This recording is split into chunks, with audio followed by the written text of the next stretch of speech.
Hello everyone, welcome to another Hot Tip Tuesday. My name's Jim McIntosh. Now, I recently received a comment from somebody on one of my videos that asked if I had any tips on preventing the wrap wire, that half round wire, from twisting. And that's a good question. That used to drive me crazy when I was first wire wrapping. So, with that in mind, I thought I would do a Hot Tip Tuesday with not one, but two tips today. So the first one, we're going to tackle that question about how to stop the wire from twisting as we're using it. And the second one's interesting too. So if you're ready, let's hop right into it.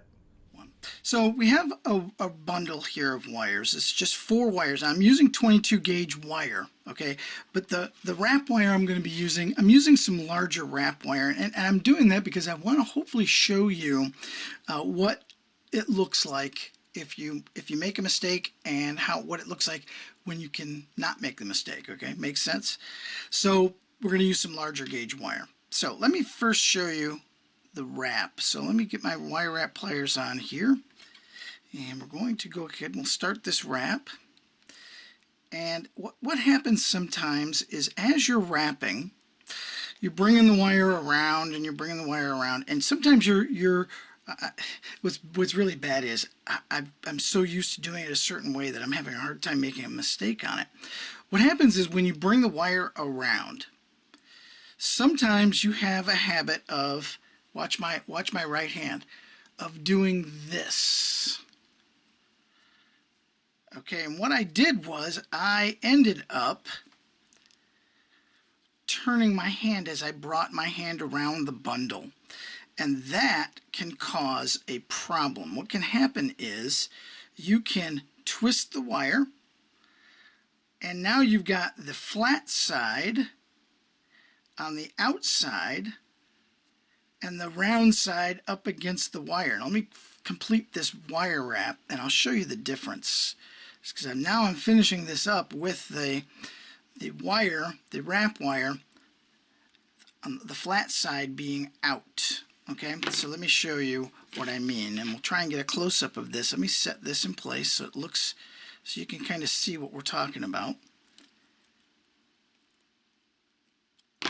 Okay, so I'm going to hold it still here, and hopefully we can get a close-up. But notice here, these are all with the half round side facing out, but because I twisted my wrist in that way, I've got the flat side out.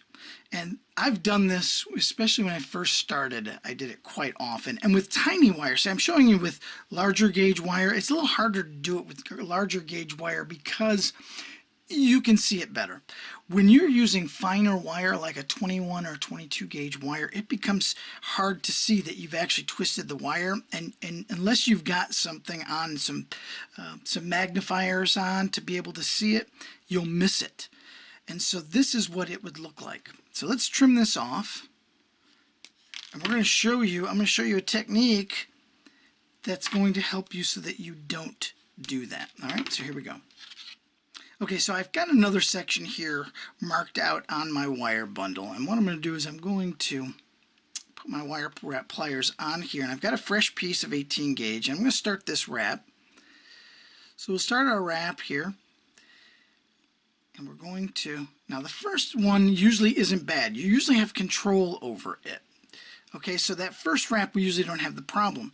But I want you to take a look at what I'm doing is I'm going to grab the wire and I'm going to bring it around, and then I'm going to put my hand out here. So here's where my hand is now, and the flat side is facing up. I'm actually going to take my hand and remove it from the wire and grab it. I'm going to turn my hand and grab it so that I'm purposely bringing this around in that motion. I'm not twisting my hand, I'm letting go. So I'm going around, I'm letting go, I'm repositioning my hand, and I'm coming back around. Repositioning my hand, bringing it around. That is how I had to kind of teach myself at the beginning to do this, because I would twist my hand while holding the wire. I would twist my hand and bring it around. This way, by letting go, repositioning my hand to bring it across, I'm consciously seeing where my hand is when in conjunction with the wire. So get in the habit of doing this. So I'm bringing it down, repositioning my hand, and bringing it across. That will help keep this straight, even that fine wire. And another, just a quick little tip, is also sometimes you may have to remember to put that curl back in here. You know, when it comes off of the spool, or out of the, if you get it loose in a round bundle, it has a natural curve in it, and the curved side, the inside of the curve, is usually the flat side of the wire, and the half round side is usually the outside of that curve. So if you continue to just kind of pull your finger across and keep that curl in it, so you remember flat side, half round side, it will help you to bring your hand around and do that, and then all of your wraps will be the same. One. Okay, so before we get to the second one, I just wanted to take a minute to thank the following people for making this video possible. These are all members of my YouTube membership page. And if you want to become a member, just hit the join button that's below this video, or you can follow the link in the description section. And we've got some really great things going on. There's some tutorials over there that aren't available to the general public. There's special videos for just those members. And we've got some other great things planned, some tips and some different techniques to help you become a better wire artist. So thank you so much for those of you that have already joined, and please consider joining us as well. So if you're ready, let's get to that second tip. Okay, so here's the scenario. I am wrapping this very large stone. Now, wrapping large stones, it can be really wonderful because these are really good showstoppers. People like that that big stone, gives them that confidence to wear nice big jewelry, gives them the attention that they're looking for. So a lot of people do like using these large stones. That's a good sized stone, isn't it? So as you're wrapping, it requires a large piece of wire. Here we've got 11 inches of wire. Now what happens with 11 inches of wire is it can start to splay out. Now see, I'm about halfway through my wrap. I'm almost done with my wrap, but I'm having the problem. That's the scenario. I'm having a problem keeping my wires here together, keeping them all in the same spot, so that I can wrap them, because we want to prevent a couple of things. We want to prevent, first of all, these wires bunching up into a ball, and that can happen especially with this long wire, because I've got these flags that I usually use way out here at the end. See, look how I've got these, they're far from each other, and so that can cause this center section to get weak, and that kind of makes them all kind of go their own direction. So what do we want to do? Well, what we want to do is we want to bring them all together. And then we want to use another piece of tape to put here outside. Now what about this section here? Well, the same thing. You can put another piece of tape here. That's going to give you some strength here throughout, and then you'll be able to continue wrapping. And as you get closer to this end, because I'm going to finish this here, but I'm also going to put some top wraps up here towards this side, I'll just start removing these. So let me show you. So I'm going to get to the other wrap. I'm going to finish this wrap. I'm doing it really fast, so don't do it really fast like this. I just told you how to not twist your wire. Well, it's easy to twist your wire when you go that fast. So I've got my wire wrap pliers here. I'm just going to set this in place, and then we'll cut off this little tip here, the excess wire. Okay, so that has my wire, this wrap really well. So I'm going to take this piece of tape off because it's not needed anymore. But if I was going to do a wrap here for the top of this stone, so I've got this brought around, and I want to have another wrap area here, I'm just going to go ahead and keep this piece of tape on so that those wires don't start to split. Using tape in this way is a great way of keeping all of the wires together.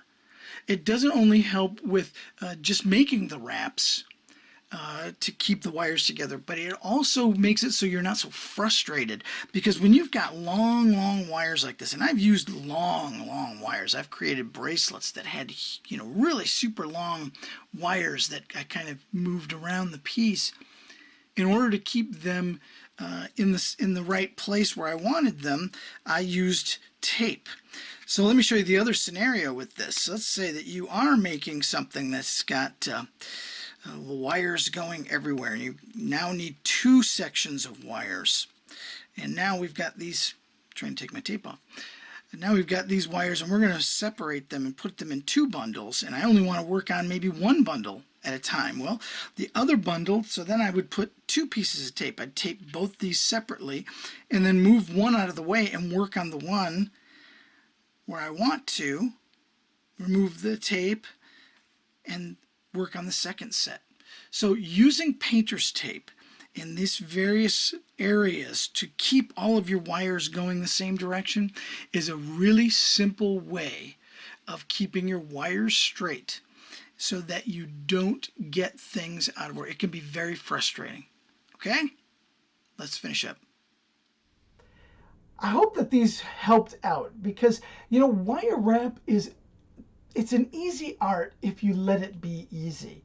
And if you find ways to get around the little problems, if you find techniques to maybe help you get around that problem, so much easier to do. And believe me, I want to make things easy on all of you. So I'm glad you came by.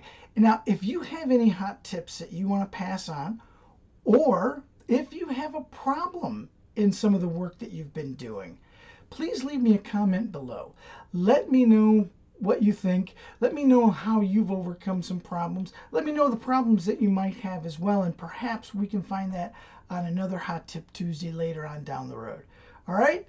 Thanks for tuning in, everyone. Again, my name is Jim McIntosh, and I want you to remember, practice, practice, practice.